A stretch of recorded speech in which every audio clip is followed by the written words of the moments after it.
Hello mga kamamshi, mga kapapshi, welcome to the Roco Vlog. So guys, kasama ko nga pala ang aking youngest daughter. Papunta kaming Alongso dahil syempre tayo ay magsi-celebrate ng ating Holy Week. At itong video na ito ay kaganapan ito noong Holy Thursday or ng Huwebes Santo. So bandang hapon ito kaya medyo konti pa lang ang makikita niyong tao.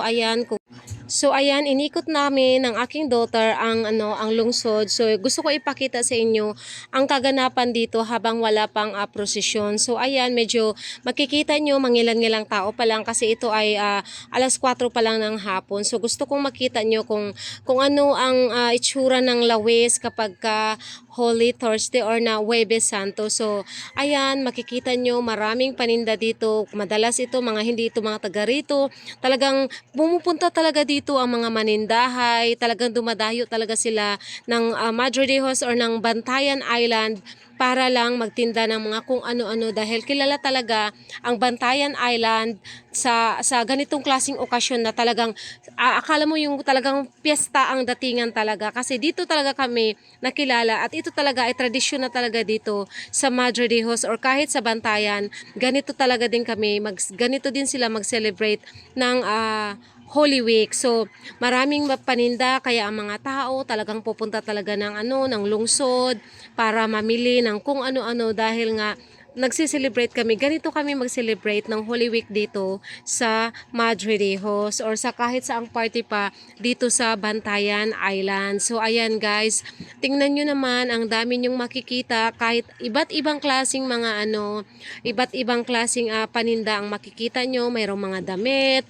mayroong mga gamit at mayroong mga pagkain na kung ano-ano pa kaya ang sarap mag-iikot lalo na kung may pera ka. So ito ay kaugalian na talaga or tradition na talaga ng taga-isla na parang festa talaga ang celebration ng Holy Week namin dito. Kaya ayan, ang pinapakita ko pa lang sa inyo ngayon ay itong kaganapan pa lang dito, hapon ito dahil mamaya makikita nyo pa kung gaano karami ang tao sa gabi.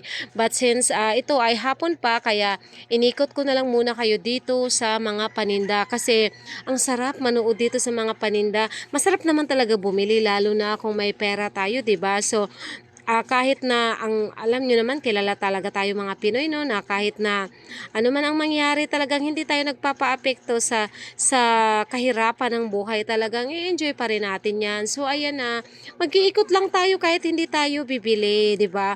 Ang importante sa atin mayroon lang tayong pang snack.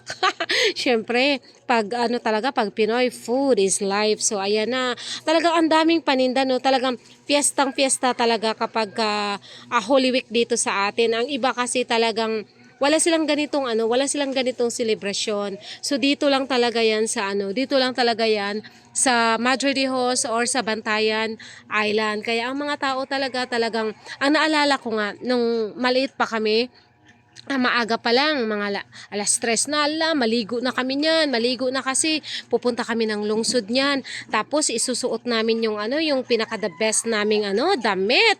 Syempre, alam na dito dati nung maliit, kung kung may okasyon yung pinaka the best mong damit na nakatago talaga sa kaban, yun talaga ang isusuot kapag ganitong may mga okasyon. At syempre, kasama ang buong pamilya. Dahil syempre, kami nga, marami kami magkakapatid, no, maliliit, sunod-sunod yan. So ayan na, magparade kami, kumbaga magpanon, kaya dili pa man uso sa una ang sasakyan. So ayan na, magpanon kami, papunta dito sa Lawis, kasama namin yung nanay namin dati nung buhay pa yon. So yun ang hindi ko makalimutan, tapos pupunta kami dito, at yan ang isa sa aking mga masugid na followers na si Kuya Lare. Hello Kuya Lare. Tapos yun guys, kasama ko yung buong family ko. Tapos syempre, hindi talaga mawawala ang magmerienda dayon kay Kuya Alfon. No, hindi ko makalimutan yun, di ba? So ganito ang life talaga dito sa isla. Sama-sama buong pamilya, isuot ang napakagandang damit na nakatago dati sa kaban. But dati yon, ngayon ibang-iba na. Sobrang ibang-iba na dahil syempre, nag-iba na talaga ang panahon. Mas lalong naging moderno ang isla. So syempre tingin ko lang ito guys, opinion ko lang ito mas gusto ko yung dati. nung maliit pa ako, mas gusto ko yung dati kasi ewan ko siguro Parang dati kasi parang yung old style ba? Alam niyo yon. Dati kasi ngayon kasi parang napaka-moderno na ng ano ng panahon. Kaya namimiss ko yung dating ano, yung dating selebrasyon ng ano ng Holy Week. Yun naman ay opinion ko lang yon. Sabi ko nga tayo may kanya-kanya tayong pananaw sa buhay, may kanya-kanyang opinion sa buhay. So yun ay opinion ko lang na parang mas gusto ko yung dating paano mag-celebrate ng Holy Week dito sa isla. Siguro dahil nga bata pa ako noon, kaya feeling ko ang saya-saya. 'Di ba? So ganun talaga kapag Holy Week dito sa amin.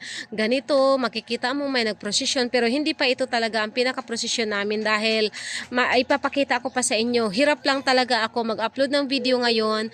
Kanina pa ako nag-try na mag-upload ng video, ng long video about sa Holy Week, sa prosesyon kagabi, kaso hindi ko magawa-gawa dahil nagluluko ang signal ngayon kaya marami pa sana akong gustong i-upload na mga video about sa Holy Thursday, about sa Huwebes Santo, sa kaganapan kahapon, pero nagluluko talaga ang signal kaya pagpasensyahan nyo na, ito na lang muna ang ma-upload ko ngayon dahil ayaw gumana ng ating magandang signal. Kaya guys, abangan nyo pa ang marami ko pang upload about sa ating Holy Week dito sa lungsod ng Madre de Dios. Kaya yung pinaka-highlight talaga kagabi na prosesyon, hindi ko pa kasi talaga na-upload yun. Alam ko maraming nag-aabang noon dahil syempre gusto rin nilang makita yung mga sarili nila sa ating vlog, 'di ba?